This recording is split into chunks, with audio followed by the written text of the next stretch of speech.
Hi friends, ಮಾಯಾ ಲೋಕ Kannada YouTube ಚಾನಲ್ಗೆ ತಮ್ಮೆಲ್ಲರಿಗೂ ಮತ್ತೊಮ್ಮೆ ಸ್ವಾಗತ. ನನ್ನ ಹೆಸರು ಶರಣ್. ಫ್ರೆಂಡ್ಸ್, ಇತ್ತೀಚಿನ ದಿನಗಳಲ್ಲಿ ಎಷ್ಟೋ ಜನರು ರಕ್ತಹೀನತೆ ಸಮಸ್ಯೆಯಿಂದ ಬಾಧೆ ಪಡ್ತಾ ಇದ್ದಾರೆ. ಇನ್ನು ಮಹಿಳೆಯರಿಗಾದ್ರೆ ಈ ಸಮಸ್ಯೆ ಮತ್ತಷ್ಟು ಹೆಚ್ಚಾಗಿ ಕಂಡು ಬರ್ತಾ ಇದೆ. ಆದ್ರೆ ಫ್ರೆಂಡ್ಸ್, ಯಾವಾಗ ನಮ್ಮ ಶರೀರದಲ್ಲಿ ಹಿಮೋಗ್ಲೋಬಿನ್ ಕಡಿಮೆ ಆಗುತ್ತೋ ಶರೀರದಲ್ಲಿ ಕೆಂಪು ರಕ್ತ ಕಣಗಳು ಕಡಿಮೆ ಆಗುತ್ತವೆ. ಇದರಿಂದಾಗಿ ರಕ್ತವಿರುವ ಸ್ಥಾನದಲ್ಲಿ ನೀರು ಆಕ್ರಮಿಸುತ್ತೆ.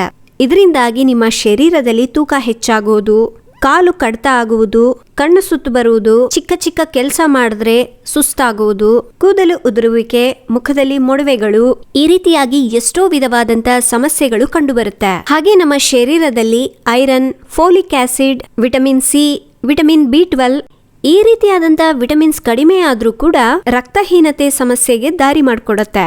ಹಾಗೆ ಫ್ರೆಂಡ್ಸ್, ಹೆಚ್ಚಾಗಿ ಐರನ್ ಲೋಪದಿಂದಲೂ ಕೂಡ ರಕ್ತಹೀನತೆ ಏರ್ಪಡುತ್ತೆ. ಅದಕ್ಕಾಗಿ ನಮ್ಮ ಶರೀರಕ್ಕೆ ಐರನ್ನ ಹೆಚ್ಚಾಗಿ ಒದಗಿಸಿದ್ರೆ ಹಿಮೋಗ್ಲೋಬಿನ್ ಕೂಡ ಆಟೋಮೆಟಿಕ್ ಆಗಿ ಹೆಚ್ಚುತ್ತೆ. ಇದರಿಂದಾಗಿ ನೀವು ಎನಿಮಿಯಾ ಸಮಸ್ಯೆಯನ್ನ ತುಂಬಾ ಸುಲಭವಾಗಿ ಕಡಿಮೆ ಮಾಡ್ಕೋಬಹುದು. ಮುಖ್ಯವಾಗಿ ಇವತ್ತು ನಾವು ನಮ್ಮ ಶರೀರದಲ್ಲಿ ಐರನ್ನ ಶಾತ ಹೆಚ್ಚಿಸೋ ಕೆಲವು ಮುಖ್ಯವಾದ ಆರೋಗ್ಯ ಪದಾರ್ಥಗಳ ಬಗ್ಗೆ ತಿಳ್ಕೊಳ್ಳೋಣ. ಆದರೆ ಫ್ರೆಂಡ್ಸ್, ಈ ವಿಡಿಯೋನ ಪೂರ್ತಿಯಾಗಿ ನೋಡೋದಕ್ಕಿಂತ ಮೊದಲು ನಿಮಗೆ ಈ ವಿಡಿಯೋ ಇಷ್ಟ ಆಗಿದ್ರೆ ಪ್ಲೀಸ್ ಒಂದು ಲೈಕ್ ಕೊಡೋದನ್ನ ಮರಿಬೇಡಿ.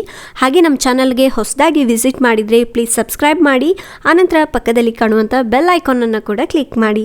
ಫ್ರೆಂಡ್ಸ್, ನೀವು ಒಂದು ಲೈಕ್ ಕೊಡೋದ್ರಿಂದ ನಾವು ಇನ್ನೂ ಇದೇ ರೀತಿ ಒಳ್ಳೆ ಇನ್ಫಾರ್ಮೇಟಿವ್ ವಿಡಿಯೋಗಳನ್ನ ಮಾಡಲಿಕ್ಕೆ ಪ್ರೋತ್ಸಾಹ ನೀಡಿದವರಾಗ್ತೀರಾ. ಫ್ರೆಂಡ್ಸ್, ರಕ್ತಹೀನತೆಯನ್ನು ನಿವಾರಿಸುವುದರಲ್ಲಿ ಮುಖ್ಯವಾದದ್ದು ಬಂದು ಮಾಂಸ. ಮುಖ್ಯವಾಗಿ ನೀವು ಮಟನ್ನ ಲಿವರ್ ಆಗಿರ್ಬೋದು ಅಥವಾ ಚಿಕನ್ನ ಲಿವರ್ ಆಗಿರ್ಬೋದು ವಾರದಿಂದ 2ರಿಂದ 3 ಸಲ ತಗೊಳ್ಳೋದ್ರಿಂದ ತುಂಬ ಒಳ್ಳೆಯದು. ನೀವು ರಕ್ತಹೀನತೆ ಸಮಸ್ಯೆಯನ್ನು ತುಂಬ ಸುಲಭವಾಗಿ ಕಡಿಮೆ ಮಾಡ್ಕೋಬಹುದು. ಏಕೆಂದರೆ ಮಾಂಸದಲ್ಲಿ ಹಿಮೋಗ್ಲೋಬಿನ್ ಅನ್ನ ಉತ್ಪತ್ತಿ ಮಾಡುವಂತಹ ಐರನ್ ಅನ್ನೋದು ತುಂಬಾ ಹೆಚ್ಚಾಗಿ ಇರುತ್ತೆ. ಹಾಗೆ ಈ ಐರನ್ ಅನ್ನೋದು ನಮ್ಮ ಶರೀರ ತುಂಬಾ ಬೇಗನೆ ಗ್ರಹಿಸುತ್ತೆ. ಹಾಗೆ ಮಾಂಸದಲ್ಲಿ ಕೊಬ್ಬು ಪದಾರ್ಥ ತುಂಬಾ ಹೆಚ್ಚಾಗಿ ಇರುವುದರಿಂದ ಇದನ್ನ ಹೆಚ್ಚಾಗಿ ಕೂಡ ತಗೋಬಾರ್ದು. ಹಾಗೆ ನೀವು ಸೀ ಫುಡ್ ಅನ್ನ ಹೆಚ್ಚಾಗಿ ತಗೊಂಡ್ರು ಕೂಡ ತುಂಬಾ ಒಳ್ಳೆಯದು. ಸೀ ಫುಡ್ ನಲ್ಲಿ ಕೂಡ ಅಷ್ಟೇ ಹಿಮೋಗ್ಲೋಬಿನ್ ಸ್ಥಾಯಿಯನ್ನ ಹೆಚ್ಚಿಸುವಂತ ಗುಣಗಳಿರುತ್ತೆ. ಹಾಗೆ ಇದರಲ್ಲಿ ಐರನ್, ಮಿನರಲ್ಸ್ ಜಾಸ್ತಿಯಾಗಿ ಇರುತ್ತೆ. ಹಾಗೆ ಫ್ರೆಂಡ್ಸ್, ನೀವು ಹಣ್ಣುಗಳನ್ನ ಹೆಚ್ಚಾಗಿ ಇಷ್ಟಪಟ್ಟು ತಿಂತಾ ಇದ್ರು ಕೂಡ ನೀವು ಎನಿಮಿಯಾ ಸಮಸ್ಯೆಯನ್ನ ತುಂಬಾ ಸುಲಭವಾಗಿ ಕಡಿಮೆ ಮಾಡ್ಕೋಬಹುದು. ಹಾಗೆ ಹಣ್ಣುಗಳಲ್ಲಿ ಮಾವಿನ ಹಣ್ಣು, ಕಿತ್ತಳೆ ಹಣ್ಣು ಅಥವಾ ನಿಂಬೆ ಹಣ್ಣು ಅಂದ್ರೆ ಸಿಟ್ರಸ್ ಹಣ್ಣುಗಳನ್ನ ಹೆಚ್ಚಾಗಿ ತಗೊಳ್ಳಿ.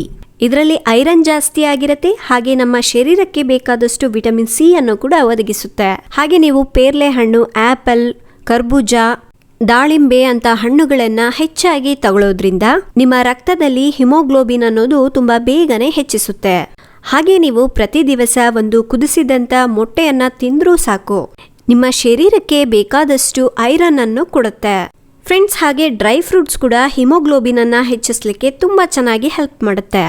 ಡ್ರೈ ಫ್ರೂಟ್ಸ್ ನಲ್ಲಿ ಆಪ್ರಿಕಾಟ್ ಕೂಡ ಶರೀರದಲ್ಲಿ ಐರನ್ ಕಂಟೆಂಟ್ ನ ಹೆಚ್ಚಾಗಿ ಹೆಚ್ಚಿಸುತ್ತೆ.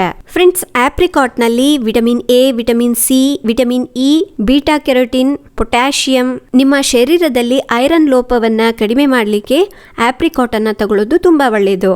ನಿಮಗೆ ಫ್ರೆಶ್ ಆಪ್ರಿಕಾಟ್ ಸಿಗ್ಲಿಲ್ಲ ಅಂದ್ರೆ ಒಣಗಿದಂತ ಆಪ್ರಿಕಾಟ್ ನಿಮಗೆ ಮಾರ್ಕೆಟ್ ನಲ್ಲಿ ಸುಲಭವಾಗಿ ಸಿಗುತ್ತೆ. ಅದನ್ನಾದ್ರೂ ಕೂಡ ತಗೋಬಹುದು. ಫ್ರೆಂಡ್ಸ್, ನಮ್ಮ ಶರೀರದಲ್ಲಿ ರಕ್ತವನ್ನು ಹೆಚ್ಚಿಸುವಂತ ಇನ್ನೊಂದು ಮುಖ್ಯವಾದ ಆಹಾರ ಬಂದ್ಬಿಟ್ಟು ಅಂಜೂರ. ಅಂಜೂರದಲ್ಲಿ ಕೂಡ vitamin A, vitamin B1, vitamin B2, calcium, ಇನ್ನೂ ಅನೇಕ ವಿಧವಾದಂತ ಮಿನರಲ್ಸ್ ಕೂಡ ಇರುತ್ತೆ. ನೀವು ಇದಕ್ಕಾಗಿ ಏನ್ ಮಾಡ್ಬೇಕು ಅಂದ್ರೆ ಪ್ರತಿ ದಿವಸ ರಾತ್ರಿ ಮಲಗುವಾಗ 2 ಅಂಜೂರನ ತೆಗೆದುಕೊಂಡು ಒಣಗಿರ್ತಕ್ಕಂಥ ಅಂಜೂರನ ರಾತ್ರಿ ಇಡೀ ಒಂದು ಬೌಲ್ ನೀರಿಗೆ ಹಾಕಿ ನೆನೆಸಿಡ್ಬೇಕು. ಬೆಳಗ್ಗೆ ಎದ್ದ ಮೇಲೆ ಆ ನೆನೆಸಿರ್ತಕ್ಕಂಥ ನೀರನ್ನ ಕುಡಿದು ಅಂಜೂರನ ಅಗೆದು ತಿನ್ನಿ. ಇದರಿಂದಾಗಿ ನಿಮ್ಮ ಶರೀರದಲ್ಲಿ ಹಿಮೋಗ್ಲೋಬಿನ್ ಅನ್ನೋದು ತುಂಬಾ ಬೇಗನೆ ಹೆಚ್ಚಿಸುತ್ತೆ. ಪ್ರೆಗ್ನೆನ್ಸಿ ಮಹಿಳೆಯರು ಕೂಡ ಈ ರೆಮಿಡಿನ ಟ್ರೈ ಮಾಡಬಹುದು. ಹಾಗೆ ಫ್ರೆಂಡ್ಸ್, ನೀವು ಕಡಲೆಕಾಯಿ ಅಥವಾ ಶೇಂಗಾ ಬೀಜ ಅಂತ ಕರಿತೀವಲ್ವಾ, ಅದನ್ನ ತಗೊಂಡ್ರು ಕೂಡ ನಮ್ಮ ಶರೀರದಲ್ಲಿ ಐರನ್ ಕಂಟೆಂಟ್ ಅನ್ನ ಹೆಚ್ಚಿಸುತ್ತೆ. ಇದರಲ್ಲಿ ಐರನ್, ಕ್ಯಾಲ್ಸಿಯಂ ಅನ್ನೋದು ತುಂಬಾ ಜಾಸ್ತಿಯಾಗಿ ಇರುತ್ತೆ. ಆದ್ರೆ ನೀವು ಈ ಶೇಂಗಾ ಬೀಜವನ್ನ ಪೀನಟ್ ಬಟರ್ ರೀತಿಯಾಗಿ ನಿಮ್ಮ ಶರೀರದಲ್ಲಿ ಹಿಮೋಗ್ಲೋಬಿನ್ ನ ಕಂಟೆಂಟ್ ತುಂಬಾ ಬೇಗನೆ ಹೆಚ್ಚಿಸುತ್ತೆ. ಹಾಗೆ ಇದರಲ್ಲಿ ಪೊಟ್ಯಾಷಿಯಂ, ಮೆಗ್ನೀಷಿಯಂ, ವಿಟಮಿನ್ B12 ಕೂಡ ಇರುತ್ತೆ. ಅದಕ್ಕಾಗಿ ನಿಮ್ಮ ಡಯಟ್ ನಲ್ಲಿ ಪೀನಟ್ ಬಟರ್ನ ತಗೊಂಡ್ರೆ ತುಂಬಾ ಒಳ್ಳೆಯದು.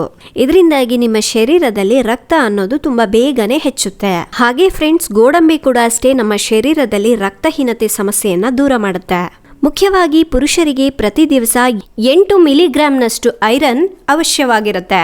ಆದರೆ ಮಹಿಳೆಯರಿಗಾದ್ರೆ 15 ಮಿಲಿಗ್ರಾಂನಷ್ಟು ಅವಶ್ಯ ತುಂಬವಾಗಿರುತ್ತೆ.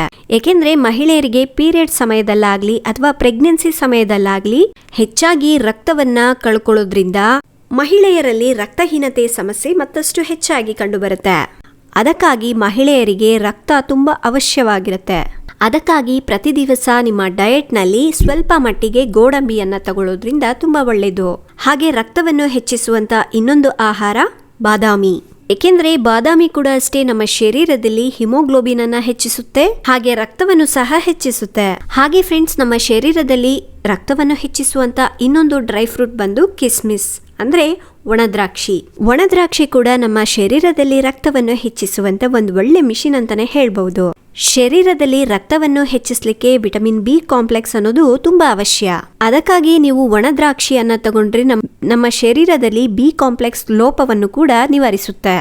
ಇದಕ್ಕಾಗಿ ನೀವು ಏನ್ ಮಾಡ್ಬೇಕು ಅಂದ್ರೆ ರಾತ್ರಿ ಮಲಗುವಾಗ ಒಂದು 6 ರಿಂದ 7 ಒಣದ್ರಾಕ್ಷಿಯನ್ನ ನೀರಿನಲ್ಲಿ ನೆನೆಸ್ಬಿಟ್ಟು ಮಾರನೇ ದಿವಸ ಬೆಳಗ್ಗೆ ಆ ನೀರನ್ನ ಕುಡಿದು ಆ ನಂತರ ಒಣದ್ರಾಕ್ಷಿಯನ್ನ ಅಗಿದು ತಿನ್ಬೇಕು. ಇದರಿಂದಾಗಿ ರಕ್ತಹೀನತೆ ಸಮಸ್ಯೆ ದೂರವಾಗುತ್ತೆ. ಅದರ ಜೊತೆಗೆ ನಿಮ್ಮ ಮುಖದಲ್ಲಿ ಕಾಂತಿಯನ್ನು ಸಹ ಹೆಚ್ಚಿಸುತ್ತೆ. ಫ್ರೆಂಡ್ಸ್, ಈಗ ನಾನು ಹೇಳಿರುವಂತ ಆಹಾರದಲ್ಲಿ ನೀವು ಯಾವುದಾದ್ರೂ 1 ಅಥವಾ 2 ಪಾಲಿಸಿದ್ರೂ ಕೂಡ ಸಾಕು, ನಿಮ್ಮ ಶರೀರದಲ್ಲಿ ರಕ್ತಹೀನತೆ ಸಮಸ್ಯೆನೇ ಇರೋದಿಲ್ಲ. ಫ್ರೆಂಡ್ಸ್, ಇವತ್ತಿನ ಟಿಪ್ ತಮ್ಮೆಲ್ಲರಿಗೂ ತುಂಬಾ ಯೂಸ್ಫುಲ್ ಆಗಿದೆ, ಇಷ್ಟ ಆಗಿದೆ ಅನ್ಕೋತಾ ಇದ್ದೀನಿ.